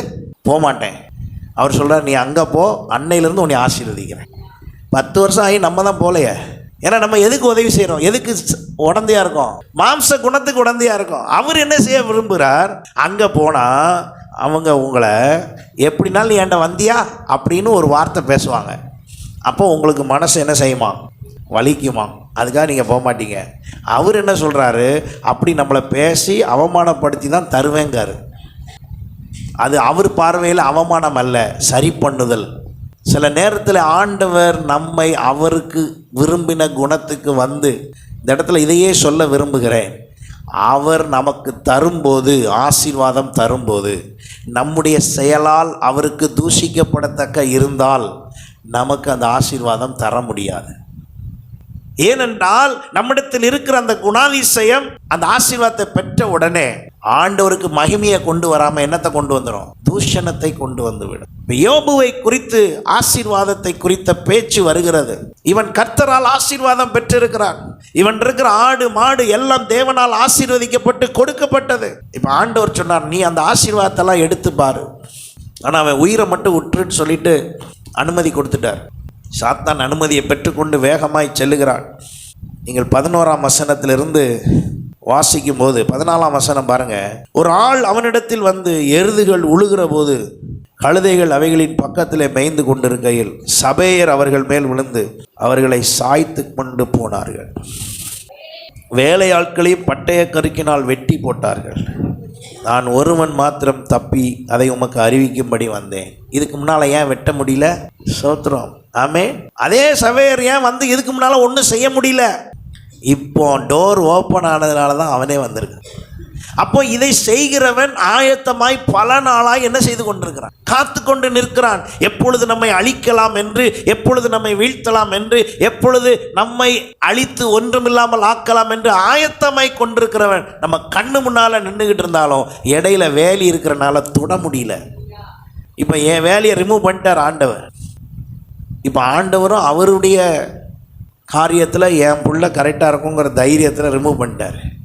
ரிமூவ் பண்ண ஃபஸ்ட்டு செய்தி வருது, இவன் இப்படி பேசி கொண்டிருக்கையில் 16ஆம் வசனம் பாருங்க. வேறொருவன் வந்து வானத்திலிருந்து தேவனுடைய அக்கினி விழுந்து வந்து அக்கினி வந்து அங்கே என்ன பண்ணிருச்சான், ஆடுகளையும் வேலையாட்களையும் சுட்டரித்து போட்டுகிறது. நான் ஒருவன் மாத்திரம் வந்தேன். அது ஏன் சுட்டரிச்சிச்சு? ஏன் இவ்வளோ நாள் சுட்டரிக்கலை? ஏன்னா இவ்வளோ நாள் யாருடைய பாதுகாப்பு? தேவனுடைய பாதுகாப்பு. இப்படி பேசி கொண்டிருக்கையில் வேறொருவன் கல்தேயர் 3 பவுஞ்சாய் வந்து ஒட்டகங்கள் மேல் விழுந்து. பாருங்கள், நல்லா கவனிங்க. இப்போ என்னெல்லாம் அடிச்சிருக்கு? கழுதை, ஆடு, ஒட்டகம். கர்த்தர் பாதுகாத்தால் நம்ம வீட்டில் இருக்க கழுதையை கூட ஒருத்தர் என்ன செய்ய முடியாது, தொட முடியாது. கழுதையவே தொட முடியலன்னா நம்மளையும் என்ன செய்ய முடியாது? கழுதையவே தொட முடியல, நம்ம வீட்டில் இருக்க ஆட்டை தொட முடியல, ஒட்டகத்தை தொட முடியலன்னா நம்மளையும் என்ன செய்ய முடியாது, தொட முடியாது. அப்படிப்பட்ட ஒரு வல்லமையிலே கர்த்தர் நம்மை வைத்திருக்கிறார். அங்கே எல்லாம் முடிஞ்சு போய் இப்படி பேசிக்கொண்டு இருக்கையில் 18ஆம் வசனம், வேறொருவன் வந்து உம்முடைய குமாரர் உம்முடைய குமாரத்திகள் தங்கள் மூத்த சகோதரன் வீட்டிலே புசித்து திராட்சரசம் குடிக்கிற போது வனாந்திர வழியாய் பெருங்காற்று வந்து, இந்த பெருங்காற்று அங்கே வந்து அந்த வீட்டின் 4 மூலையிலும் அடிக்க அந்த பிள்ளைகளின் மேல் விழுந்ததினால் அவர்கள் இறந்து போனார்கள். ஆனால் அந்த வீடு இவ்வளோ நாள் காற்றடிக்கும் போது விழாத வீடு இன்னைக்கு காற்றடிச்சா அது என்ன செய்யுது, விழுது. அப்போ நம்ம வீடு வெல்டிங் சரியாக வைக்காட்டாலும், செவுறு ஒழுங்காக இல்லாட்டாலும் கர்த்தர் காப்பார் என்றால் அது அப்படியே நிற்கும். நீங்கள் எவ்வளோ ஸ்ட்ராங்காக போட்டு வச்சுருந்தாலும் கர்த்தர் காக்கலைன்னா காற்றடிச்சா அதை என்ன செஞ்சிருமா, கீழே விழுந்துடும். இப்படி ஒரு சிச்சுவேஷன் நடந்து முடிந்த பிறகு அங்கே சொல்லப்பட்டிருக்கிறது 21ஆம் வசனம் பாருங்கள். இப்போ தான் யோபு பேசுகிறார். சாத்தானுக்கு முதல் அடி அடிக்கிறார். ஆண்டவர் சந்தோஷப்படுகிற ஒரு நேரம். இந்த குணத்தை தாங்க ஆண்டவர் நம்மள்ட்ட எதிர்பார்க்குறாரு. அல்லேலூயா. பெருசாக வேறு ஒன்றும் இல்லை. இந்த குணம் வந்துருச்சுன்னா நான் ஒரு பாயிண்ட் தான் வந்திருக்கேன். ஆவியில் எளிமை உள்ளவர்கள். ஆண்டவர் சொன்ன விஷயம் குணம் நம்மள்ட்ட வந்துருச்சா, அவர் உபதேசித்து சொன்ன குணம் நம்மள்ட்ட வந்துருச்சா? இப்போ இயேசு சொன்ன மாதிரி நம்ம மாறிட்டோமா? அவர் சொன்னார் இவர் சொன்னார்லாம் சொல்லாதீங்க. வேதத்தில் சொல்லியிருக்கிற இயேசு என்ன சொன்னார்னு சொல்லுங்கள். அது மாதிரி மாறிட்டீங்களா? மத்தேயு சுவிசேஷம் 5, 6, 7 இந்த 3 அதிகாரத்துக்குள்ளே தான் உங்கள் ஆசீர்வாதமே இருக்குது. இந்த 3 அதிகாரம் தான் உங்கள் கேரக்டர். இந்த 3 அதிகாரத்தை வாசிச்சுட்டு எபேசியர், கொலோசையர், கலாத்தியர் இந்த 3ஐயும் வாசிங்க. மத்தேயு 6, 7, 8 வாசிச்சுட்டு கலாத்தியர், எபேசியர், கொலோசையர் இந்த 3ஐயும் வாசிங்க. இந்த கேரக்டர் அவ்வளோத்தையும் எப்படி செய்யலாம்னு பவுல் அங்கே சபைக்கு எழுதி வச்சிருக்கிறார். அல்லேலூயா. அதை செஞ்சு முடிங்க. ஆசீர்வாத வாசல் உங்களை தட்டும். எப்படி பாஸ்டர் தட்டும்? நான் படிப்பில் தகுதியாக இருக்கிறேன், எக்ஸ்பீரியன்ஸில் தகுதியாக இருக்கிறேன், ஆனால் என் குணத்தினால் கர்த்தர் ஆசீர்வதிக்க இன்னும் தகுதி இல்லை. இதை வாசித்து நான் அறிந்து கொண்டு என்னை சரிப்படுத்தினேன், என் குணத்தில் பக்குவமானேன், என் குணம் தேவன் ஆசீர்வதிக்கிறதுக்கு ஏற்றதாய் வந்தது. உடனே கர்த்தர் என்னை ஆசீர்வதித்தார். அல்லேலூயா. நீங்கள் இந்த உதாரணத்தை பல இடத்துல வேதத்திலிருந்து நான் உங்களுக்கு வெளிப்படுத்தி காண்பிக்க முடியும். பலரிடத்தில் அப்படி செய்திருக்கிறார் கர்த்தர். இப்போ யோபுவினுடைய எல்லாம் முடிந்து போனது. யார் சொல்ல முடியும்? கர்த்தர் தாங்க எல்லாத்தையும் கொடுத்தாரு. இப்போ இன்னைக்கு எடுத்ததெல்லாம் யார் தான்? கர்த்தர் தான் எடுத்துட்டார்.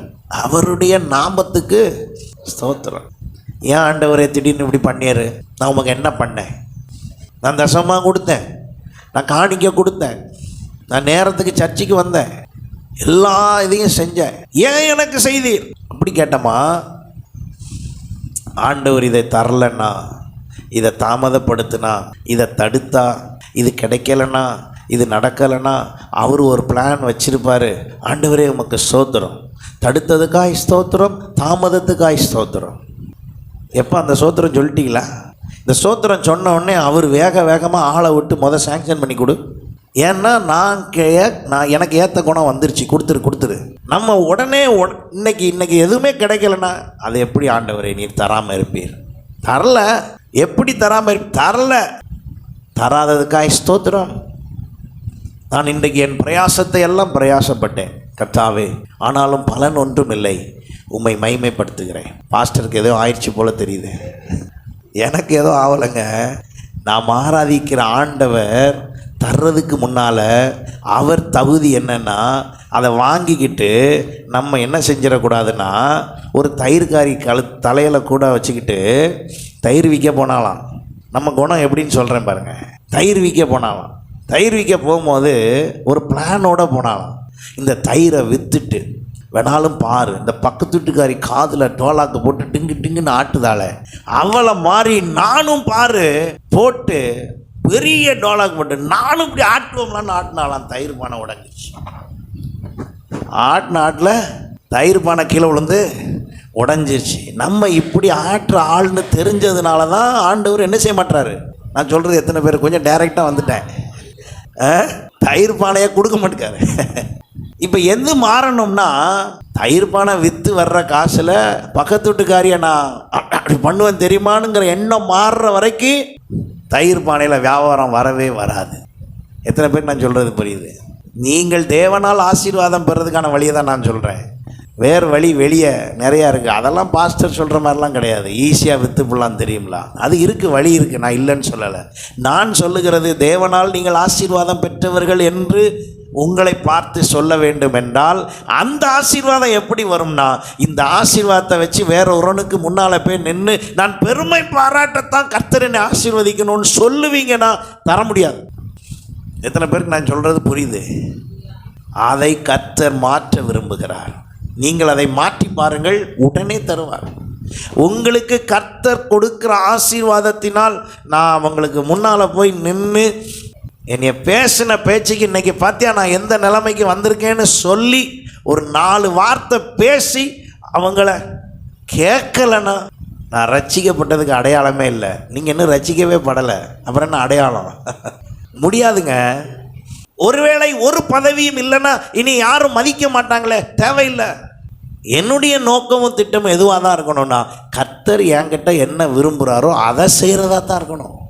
அல்லேலூயா. அப்போ திடீரென்று பதவியில் இருந்தவரை திடீரென்று தள்ளிவிட்டார்கள், இப்பொழுது அவன் பதவியில் இல்லை என்று சொன்னால் அப்போ ஏதோ தப்பு பண்ணியிருப்பான் போல், அதனால் தூக்கிட்டாங்க. சொல்லிட்டு போங்க. அப்படி சொன்னாலும் பரவாயில்லை. ஆனால் கர்த்தருக்கு விருப்பம் இல்லை என்றால் எனக்கு அது வேண்டாம். ஏன்னா அவருக்கு ஏற்ற குணாதிசயத்துக்குள்ள வர்றதுக்கானது எது உண்டோ அதைத்தான் செய்ய முடியுமே ஒழிய இன்னொரு 10 பதவியை தந்து என்னைய பெருமையாக வைங்க ஆண்டவரே, மேன்மையாக இது இல்லை. அப்போ ஆண்டவரால் ஆசீர்வதிக்கப்பட்ட சந்ததி, குடும்பம், நபர்னு நம்மளை சொல்லணும்னா அவர் பின்னணியத்தில் என்ன பார்க்குறாருன்னா, நான் கொடுத்த பிறகு நீ எப்படி, நேரடியாக சொல்லவா, நீ எப்படி ஆடுவேன்னு நான் பார்க்கணும், எப்படி நடப்பேன்னு பார்ப்பேன், எப்படி பேசுவேன்னு பார்க்கணும், எப்படி செயல்படுவேன்னு நான் பார்க்கணும். ஏன்னா இப்போ நான் கொடுக்கறதுக்கு முன்னாலே பார்க்குறேன், நிறையா பார்க்குறேன். இப்போ யோபுட்ட கொடுத்த உடனே அவர் சொல்கிறாரு, கர்த்தர் தான் கொடுத்தாரு, கர்த்தர் தான் எடுத்தார். தேவனை தூஷித்து ஜீவனை நீர் இன்னும் உம்முடைய உத்தமத்தில் உறுதியாக இருப்பீரோ. இப்போ ஆண்டவருடைய ஆசீர்வாதத்துக்கான காரணம், யோபுவினுடைய ஆசீர்வாதத்துக்கான காரணம் வேற ஒன்றும் இல்லை, அவனுடைய கேரக்டர், அவனுடைய குணம். தேவ ஆசீர்வாதம் எதின் அடிப்படையில் தான் வரும்? வல்லமையின் அடிப்படையில் அல்ல, நம்முடைய குணத்தின் அடிப்படையில் தான் வரும்.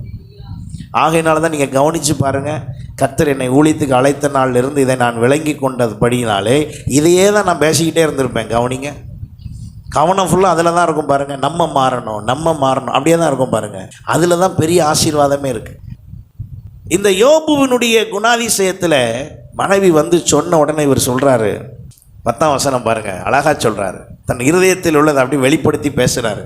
நீ பைத்தியக்காரி மாதிரி பேசுகிற, தேவன் கையில் நன்மை பெற்ற நாம், இந்த குணம் தான் வந்துருச்சான்னு கேட்காரு, வேற ஒன்றும் இல்லை. இப்படி உள்ள குணத்தில் உள்ள ஆளை எத்தனை மடங்குனாலும் என்ன செய்யலாம் சொல்லுங்க, ஆசீர்வதிக்கலாம். இப்படி ஒரு கேரக்டர் இருக்கிற நபரை எத்தனை மடங்குனாலும் ஆசீர்வதிக்கலாம். ஏற்கனவே இருந்தது காலில் நெய்யில் காலை கழுவுற அளவுக்குள்ள ஆசீர்வாதம், குறைஞ்ச ஆசீர்வாதம் இல்லை. இப்போ இவனுடைய கேரக்டர் என்ன சொல்லுது? நன்மை பெற்ற நாம் தீமை பெற வேண்டாமா என்றால் இவைகள் எல்லாவற்றிலும் யோபு தன் உதடுகளினால். அதுதான் மெயினே. நமக்கு ஒன்று நடக்கலைன்னு என்ன பேச்சு பேசுகிறோம்? அது எப்படி கர்த்தர் எனக்கு தராமல் இருக்கலாம்? நான் கேட்குறேன், அப்படி எப்படி அவர்கிட்ட நம்ம கேட்கலாம்? அவரே எப்போ ஆசீர்வதிக்கலான்னு காத்துக்கிட்டு இருக்கிறார். நான் இப்படி சொல்கிறேன், கர்த்தர் நம்மை எப்போ ஆசீர்வதிக்கலான்னு என்ன பண்ணிக்கிட்டு இருக்காரு? காத்து கொண்டிருக்கிறார். எப்படி ஆசீர்வதிக்கலாம் என்று வகை தேடிக்கொண்டிருக்கிறார், வழி தேடிக்கொண்டிருக்கிறார். நம்ம என்ன செய்ய மாட்டோம்? நம்ம குணத்தை வச்சு ஆசீர்வதிக்க மாட்டோம். நான் அதை உங்களுக்கு புரிவதற்காகத்தான் நான் அதை சொல்லிக்கொண்டே இருக்கிறேன். ஆசீர்வாதம் பெற்ற பிறகு நம்ம எப்படி நடந்துக்குவோங்கிறது யாருக்கு தெரியும் நல்லா? அதனால தான் நமக்கு அளந்து அளந்து என்ன பண்ணிக்கிட்டே இருக்காரு, தந்துக்கிட்டே இருக்காரு. இப்போ அவர் ஆசீர்வாதம் தர்றதுக்கு முன்னால் இந்த வேதத்தை வாசித்து அவருக்கு உகந்த இருதயத்துக்கு ஏற்றவர்களாய் மாறிட்டோன்னா அவருக்கு தெரியும் எத்தனை கோடி கொடுத்தாலும் இது மாறாதுன்னு தெரிஞ்ச உடனே அப்படியே சாட்சி விட்டுருவார், நம்ம பக்கமாக கொட்டி விட்டுருவார். அல்லேலூயா. இதை நான் விசுவாசிக்கிறேன், அப்படியே ஆகும். அல்லேலூயா. இது உங்களுக்கு மட்டும் இல்லை, எனக்கும் சேர்த்து தான். நம்ம எல்லாருமே எதின் அடிப்படையில் ஆசீர்வாதத்தை பெற வேண்டும் என்றால் இதன் அடிப்படையிலே தான். அப்போ நான் ஆசீர்வாதத்தை பெற்ற பிறகு என் குணம் எப்படி இருக்குங்கிறது தான் ரொம்ப முக்கியம். எப்படி இருக்கணுங்கிறது தான் ரொம்ப முக்கியம். அதனுடைய வெளிப்பாடு இப்போ நம்ம நடந்து கொள்ளுகிற விதத்தில் இருக்கிறது. கொஞ்சம் ஆசீர்வாதம், சில நேரத்தில் ஆசீர்வாதமே இல்லை அப்படின்னா சபைக்கு சீக்கிரமாக வந்துடுவோம். நிறைய ஆசீர்வாதம் ஆயிடுச்சுன்னா அதுவே நம்மளை என்ன பண்ணி விட்டுரும், லேட்டாக்கி விட்டுரும். காரணம் சொல்கிற மாதிரி வந்துடுது. இல்லை, ஆண்டவர் இதெல்லாம் கவனித்து கொண்டு இருக்கிறார். இந்த யோபு பேசி முடித்த பிறகு அவனுடைய 3 சிநேகிதர்கள் வந்தார்கள். சிநேகிதர்களும் சாதாரணமாக பேசலை, அவங்களால எவ்வளோ முடியுமோ அவ்வளோ பேசினாங்க. 42ஆம் அதிகாரத்துக்கு வாங்க. அவ்வளவு பேசின பிறகு 7ஆம் வசனம் பாருங்க. கர்த்தர் இந்த வார்த்தைகளை யோபுவோடு பேசின பின்பு கர்த்தர் அவனுடைய அந்த நண்பர்கள்ட்ட பேசுகிறாரு.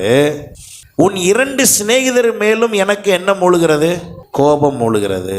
என் தாசனாகிய யோபு பேசினது போல் நீங்கள் என்னை குறித்து. ஆசீர்வாதம் எங்கே இருக்குது? ஆவியின் எளிமையில் தான் இருக்குது. என் வாயில் தான் இருக்குது ஆசீர்வாதம். நான் தான் பேசி விட்றேனே, நான் தான் பேசி கெடுத்து விட்டுறேனே. இல்லை, கர்த்தர் என்னை ஆசீர்வதிக்கிறார். அந்த ஆசீர்வாதத்தை பிறர் பார்த்து இவர்கள் கர்த்தரால் ஆசீர்வாதம் பெற்றவர்கள் என்று சொல்லுகிற அளவுக்கு ஆசீர்வதிக்கிறார். யோபுவை அப்படித்தான் ஆசீர்வதித்தார். சாத்தானே வந்து சொல்லுகிறான், கர்த்தராகிய நீர் அவனை ஆசீர்வதித்ததினால் அவன் ஆசீர்வாதமாய் இருக்கிறான், நீர் வேலி அடைத்ததினால் அவனுக்கு வேலி அடைக்கப்பட்டிருக்கிறது, ஆகையினால் அவனை தொட முடியவில்லை என்ற ரிப்போர்ட் கொடுக்கிற அளவுக்கு கர்த்தர் அவனை வைத்திருந்தார். இப்போ யோபுவுக்கு இந்த டேர்ம் எல்லாம் முடிஞ்சிருச்சுங்க. இப்போ யோபுவை திரும்ப ஆசீர்வதிக்கணும். நல்லா கவனிங்களேன் இந்த இடத்த. யோபுவை திரும்ப ஆசீர்வதிக்கணும். இப்போ சாத்தான் தோற்று போனான். இப்போ யோபு எப்படி ஆசீர்வதிக்கலாம் அப்படின்னு ஒரு பிளான் பண்ணா, இந்த ஆசீர்வாதத்தை இழந்து அவன் காட்டின அந்த குணாதிசயத்தின்படி முன்னால் இருந்த ஆசீர்வாதத்தை விட இப்போ எத்தனை மடங்கு ஆசீர்வதிக்கணுமா? என்ன ஒரு ஆசீர்வாதம் பாருங்க. முன்னாலேயே அவர் காலை எதில் தான் கழுவுவார், முன்னாலே அவர் காலை எதில் தான் கழுவுவார், நெய்யில் தான் கழுவுவார். இப்போ குளிக்கிற அளவுக்கு வந்துடுச்சு. இதையும் கொடுத்தது யார் தான்? கர்த்தர் கொடுத்தார். ஹல்லேலூயா. அவர் சொன்னார், கர்த்தர் கொடுத்தார், கர்த்தர் எடுத்தார்னு.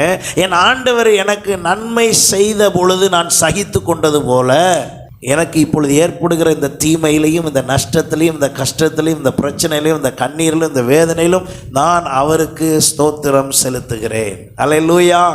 இந்த இருதயத்தை பார்த்து இப்படி ஒரு நபருக்கு திரும்ப கொஞ்சம் ஆசீர்வாதம் அல்ல, திரும்ப கொடுத்தா 2 மடங்கு கொடுத்துடணும். இன்றைக்கி கர்த்தரால் ஆசீர்வாதம் பெற்றவர்கள் என்று சொல்லத்தக்க அளவுக்கு நம்மளை கர்த்தர் வைக்க விரும்புகிறார்னா நம்ம என்ன பேசுகிறோம், என்ன பண்ணுறோம், பெற்றுக்கொண்டவொடனே எப்படி நடந்துக்க போகிறோம், இதுதான் ஆண்டவர் பார்க்குறார். அப்போனா கொஞ்சமாக இருக்கும்போதே நம்ம கொஞ்சம் ஓவராக இல்லாமல் என்ன பண்ணிக்கணும், கவனமாக வாசிக்கணும், கவனமாக வாழ்ந்துக்கணும். இப்போ கிடைச்சிருக்கிற ஆசீர்வாதத்தை வச்சு வாழுகிற விதம், வாழுகிற முறை அப்படி இருக்க வேண்டும். சிலர் பாருங்கள், காம்பவுண்டு கட்டியிருப்பாங்க, மேலே 8 அடிக்கு 10 அடிக்கு. எதுக்குன்னா பக்கத்து வீட்டுக்காரங்க என்ன செய்யக்கூடாதான், பார்க்கக்கூடாது. நீங்கள் எப்போ சுவிசேஷம் சொல்வீங்க? சில பேர் வீட்டு வாசலில் வேறு யாரும் கார் நிறுத்திடக்கூடாதுன்னு சொல்லி இப்படி ஸ்லாபு ஓரமாக போட்டு உட்காந்துடக்கூடாதுன்னு கல்லெல்லாம் குத்தி வச்சு எல்லாம் பண்ணி வச்சுருப்பீங்க. எப்போ உட்கார வர ஆளுக்கு சுவிசேஷம் சொல்வீங்க? ஆண்டவர் யோசிப்பார், நான் உனக்கு வீடு கொடுத்தா நீ ஒருத்தருக்கும் நன்மையாக இல்லையா, அவ்வளோதான், உனக்கு இதுக்கு மேலே ஒன்றும் தர முடியாது. நான் சொல்கிறது எத்தனை பேர் புரியுறீங்க? ஏன்னா ஆண்டவர் கொடுக்கறதுல அவர் நாமத்தை என்ன செய்ய விரும்புகிறாரு, கொடுக்கறதே அதுக்கு தான். உங்களை என்னையும் சும்மா கிடக்கிற ஆளை, அதாவது அதனால தான் சொல்கிறாரு, ஞானிகளை வெட்கப்படுத்த பைத்தியமானவர்களை தெரிந்து கொண்டார்னா என்ன அர்த்தம்? ஞானி படிச்சுட்டு வந்திருக்காங்க, அவனை கொண்டு வந்து பைத்தியமாக இருக்கிற ஒருத்தன் வந்து ஞானிக்கே விவரம் சொல்கிற அளவுக்கு பேசினா எப்படி இருக்கும்? அப்படி ஆக்குறேன்னு சொல்கிறாரு. காரணம் என்ன? அதுதான் இன்னைக்கு ஒன்றுமில்லாத இருக்கிற என்ன பெரிய ஆளாக ஆக்கணும்னு விரும்புகிறார்னா, என்ன செய்ய விரும்புகிறார்னா, அந்த பெரிய ஆளாக ஆக்குனதின் மூலமாக கர்த்தர் எவ்வளோ மகிமைப்பட முடியுங்கிறத கவனித்து தான் ஆசீர்வதிக்கிறார். அப்போ சில ஆசீர்வாதங்கள் நமக்குரியது தான், ஆனால் நம்மகிட்ட என்ன செய்யலை, வரல. காரணம் என்னன்னா, அது வந்துச்சுன்னா ஆண்டவர் நினைக்கிறாரு, வந்த பிறகு நம்ம எப்படி இருப்போம்னு அவருக்கு தெரியறதுனால இப்போவே இந்த ஆட்டமாக இருக்குது, இப்போவே இந்த பேச்சாக இருக்குது, இப்போவே இந்த நடவடிக்கையாக இருக்குது, இப்போவே இந்த செயலாக இருக்குது, கொடுத்துட்டா அவ்வளோதான். கொடுத்ததை எதையும் ஆண்டவர் என்ன செய்ய மாட்டார், எடுக்க மாட்டார். கொடுத்த பிறகு ஆண்டவர் பிடுங்குற தேவன் அல்ல, கொடுத்தது கொடுத்ததே. ஆகையினாலே அவர் காத்திருக்கிறார். எதற்கு? நான் கொடுக்க போகிறதினால் என் நாமம் மகிமைப்படுத்துகிற குடும்பமாக இது மாறட்டும், நான் கொடுக்கிறேன் என்று காத்து கொண்டு இருக்கிறார். இப்போ நீங்கள் தான் யோசிக்கணும், எங்கெங்கெல்லாம் நம்ம அப்படி மகிமைப்படுத்த முடியாதபடி வாழ்கிறோம் அப்படின்னு நீங்கள் யோசித்து உங்களை நீங்கள் என்ன செய்து கொள்ள வேண்டும், கொஞ்சம் மாற்றிக்கொள்ள வேண்டும். நீங்கள் கொஞ்சம் மாற்றத்தை கொடுத்து பாருங்கள். நீங்கள் கொடுத்த அடுத்த வினாடியே, நான் இப்பொழுது வேத வசனத்தின் ஆதாரத்தோடு சொல்லுகிறேன், தீர்க்க தரிசனமாக உங்களுக்கு அது உடனே வாய்க்கும், அது உடனே நடக்கும். ஏன்னா அவர் வெயிட் பண்ணிகிட்டு இருக்கார். எதுக்கு? இதை ஹேண்டில் பண்ணுற கேரக்டர் வரணும்னு.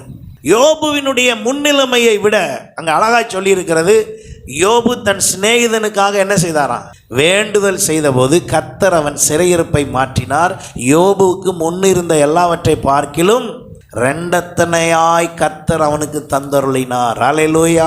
யோபு 42:10 சொல்லு. அதை எப்படி கொடுத்தாராம் பாருங்க. 11ஆம் வசனம் பாருங்க. அப்பொழுது அவனுடைய எல்லா சகோதரரும் சகோதரிகளும், திடீர்னு ஆண்டவர் உடனே வேற எங்கேருந்தோ தூக்கிட்டு வந்தெல்லாம் தரல, அவர் எப்படி ஆளை செட் பண்ணி கொடுக்காரு பாருங்க. உடனே அங்கே என்ன சொல்லுகிறார், சகோதரர்கள், ஏன் அந்த ரோட்டில் உட்காந்து சொரிஞ்சிட்டு இருக்கும்போது எங்கேயா போன, அதெல்லாம் வரமாட்டாங்க. நீங்கள் கஷ்டப்படும் போது எங்கே போனாங்க, வரமாட்டாங்க. அவங்க வராதப்ப நீங்கள் திட்டினீங்களா, வராது, கிடைக்காது. நீங்கள் பிரச்சனையில் இருக்கிறப்போ உங்கள் சொந்தக்காரனை என்ன செய்யக்கூடாது, திட்டக்கூடாது. ஏன்னா உங்களை பெரிய ஆள் ஆக்கிறதுக்கு யாரை வச்சு தான் ஆக்க போகிறாரு. நான் சொல்கிறது புரியுதா இல்லையாங்க? யாரையும் திட்டக்கூடாது. பத்தியா, நான் நல்லா இருக்கும் போது அவனுக்கு அதை செஞ்சேன், இதை செஞ்சேன், அப்படி செஞ்சேன், இப்படி செஞ்சேன், இன்றைக்கி எனக்கு கொஞ்சம் ஒரு பிரச்சனையில் இருக்கேன், ₹1 உதவி செய்கிறானா, வந்து விசாரிக்கானா, வரமாட்டான், வர விட மாட்டார். வர விட்டுட்டா சரியாக இருக்காது. வர விடாமல் இருந்தால் தான் உங்கள் குணம் என்னன்னு அவருக்கு, சொந்தக்காரனுக்கு இல்லைங்க, ஆண்டவருக்கு தெரியும். இப்போ யோபு ஒழுங்காக பேசுனதுனால இப்போ யாரெல்லாம் வரா பாருங்க.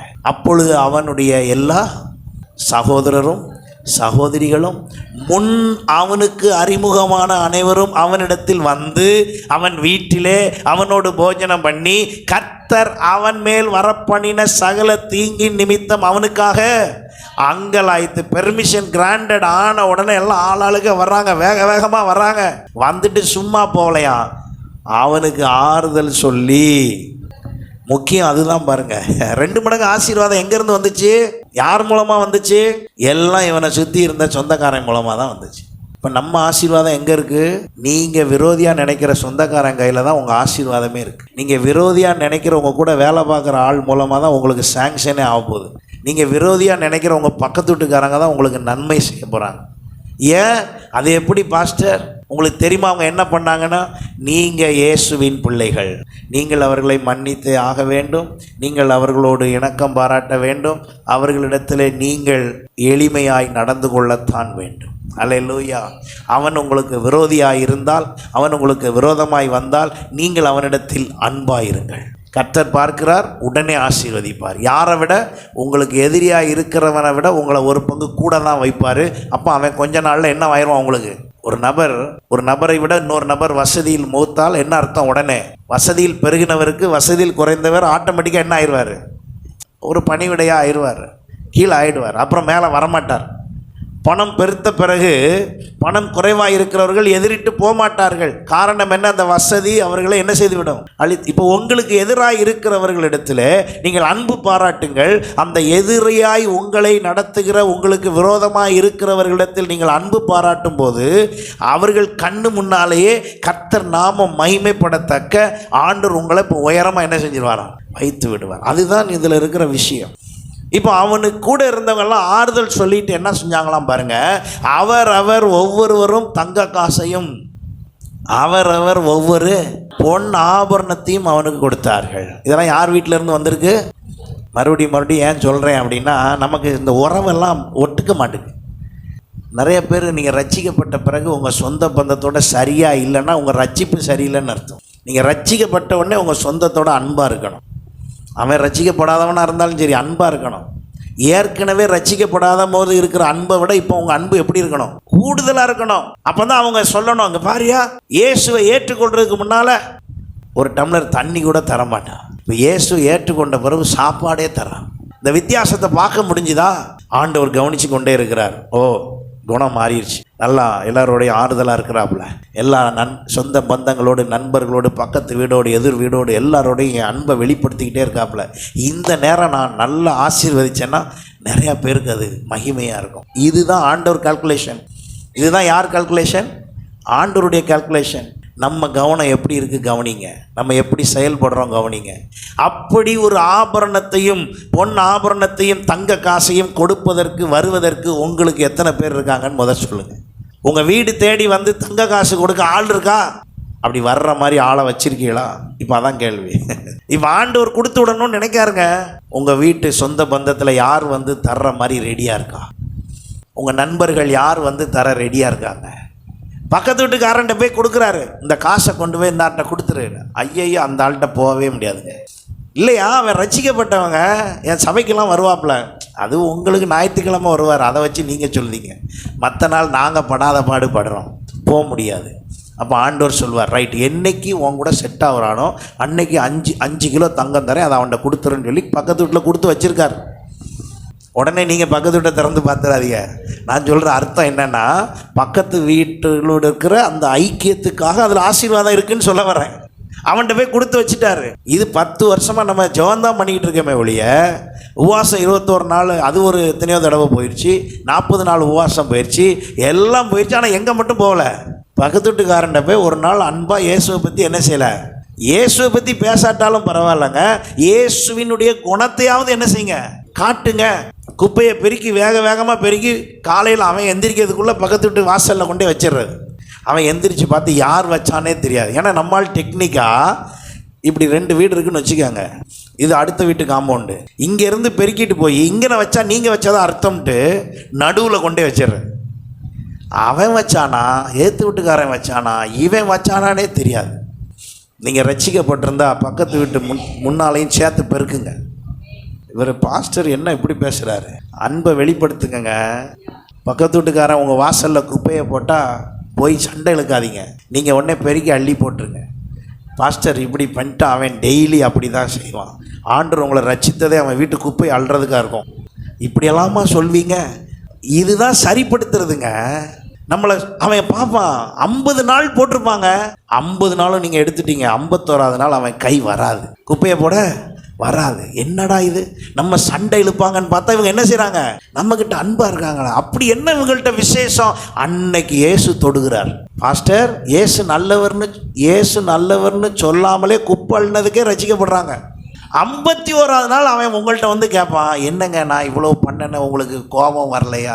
எனக்கு கோபம் வராதுங்க, கோபமாக இருந்த காலம் ஒன்று, நான் இருந்த கோபத்துக்கு உங்களை இந்நேரத்துக்கு வேறு மாதிரி பண்ணியிருப்பேன். ஆனால் இப்போ நான் என்ன ஆயிட்டேன், ரட்சிக்கப்பட்டேன், இயேசுவின் அன்பு எனக்குள்ளே வந்துருச்சு. நான் இப்போ யார்? நான் இயேசுவின் பிள்ளை, அதனால அப்படி செய்தேன். ஓ அப்படியா, எனக்கு இப்படி ஒரு குணம் இல்லையே. அந்த நேரத்தில் நீங்கள் பேசுகிற ஒரு சின்ன வார்த்தை, லீதியாள் உட்கார்ந்துக்கிட்டே இருந்தாலும் பவுல் பேசின வார்த்தையினால் அவள் இருதயம் என்ன செய்ததான், திறந்தது. நீங்கள் அந்த நேரம் பேசுகிற அந்த ஒரு வார்த்தையில் அவங்களுடைய இருதயம் என்ன செய்யப்படும், திறக்கப்படும். அவங்க உடனே உங்கள் கூட அவங்களும் எங்கே வந்துடுவாங்க, தேவனிடத்தில் வருவார்கள். இது நடக்குமான்னு பார்த்து தான் கர்த்தர் உங்களை ஆசீர்வதிக்க விரும்புகிறார். அது நடக்கவே மாட்டுது, அவரும் ஆசீர்வதிக்க முடியாமல் இருக்கிறார். இன்றைக்கு ஒரு தீர்மானத்துக்குள் வருவோம். என் ஆண்டவர் என்னை ஆசீர்வதிக்கிறார், அந்த ஆசீர்வாதத்தை குறித்து பலர் பேசத்தக்க அளவுக்கு என்னை என்ன செய்கிறாருங்க, ஆசீர்வதிக்கிறார். என்னை பார்க்கிறவர்கள், இவர்கள் பார்க்கிற யாவரும் அவர்கள் கர்த்தரால் ஆசீர்வாதம் பெற்ற சந்ததி என்று அறிந்து கொள்ளுகிற அளவுக்கு ஆசீர்வதிக்கிறாரே. அந்த ஆசீர்வாதம் எப்பொழுது எனக்கு வரப்போகிறது? நான் அதை பெற்றுக்கொண்டு தேவனை மகிமைப்படுத்துகிற தகுதி என்னிடத்தில் வரும்போது கர்த்தர் தருகிறார். எத்தனை பேர் அதை உணர்ந்து கொள்கிறீர்கள்? ஹல்லேலூயா. சிம்பிள் மேட்ரு மாதிரி தெரியுது உங்களுக்கு, ஆனால் இதுதான் பெரிய விஷயம். இன்றைக்கி நிறைய நேரம் கிறிஸ்துவின் சுபாவத்தை நம்மளால் வெளிப்படுத்த முடியவில்லை. ஆகையினாலே முதல் காரியம் என்ன, இயேசு சொன்ன அவருடைய உபதேசத்தின் அடையாளம் என்னிடத்தில் என்ன செய்யணும், வரணும். அந்த குணம் என்கிட்ட வரணும். அந்த குணத்தை யோபு வெளிப்படுத்தினார். 1 மடங்குல இருந்த ஆசீர்வாதம். இந்த சாத்தான் வந்து பேசுறதுக்கு முன்னால் இருந்த ஆசீர்வாதத்தை விட சாத்தான் சந்தித்த குடும்பம் எத்தனை மடங்கு பெற்றிருக்கு? நமக்கெல்லாம் என்ன தெரியும்? சாத்தான் ஒரு குடும்பத்தை சந்திச்சா அழிஞ்சிரும்னு தெரியும். ஒரு குடும்பத்துக்கு செய்வனை வச்சு சாத்தான் வந்துட்டா அந்த குடும்பம் என்ன செய்ய போகுதுன்னு அர்த்தம்? அழிய போகுதுன்னு அர்த்தம். ஆனால் இங்கே யோபுவினுடைய வீட்டுக்கு சாத்தான் வந்து அவனை எல்லாம் செஞ்சுட்டு போனார். இப்போ யோபு குடும்பம் எத்தனை மடங்கு? 2 மடங்கு. காரணம் வேற ஒன்றும் இல்லை, அவனுடைய குணாதிசயம் அவனை 2 மடங்கு ஆக்கிட்டு. இயேசுவின் உபதேசம் குணாதிசயம்தான். அதை சரிப்படுத்துவோம், நாமும் ஆசீர்வாதம் பெறுவோம். நம்மை பார்க்கிறவர்களும் இவர்கள் கர்த்தரால் ஆசீர்வாதம் பெற்ற சந்ததி என்று நம்மை பார்த்தும் பிறர் சொல்லட்டும். கர்த்தர் நம்மை ஆசீர்வதிப்பார். God bless you.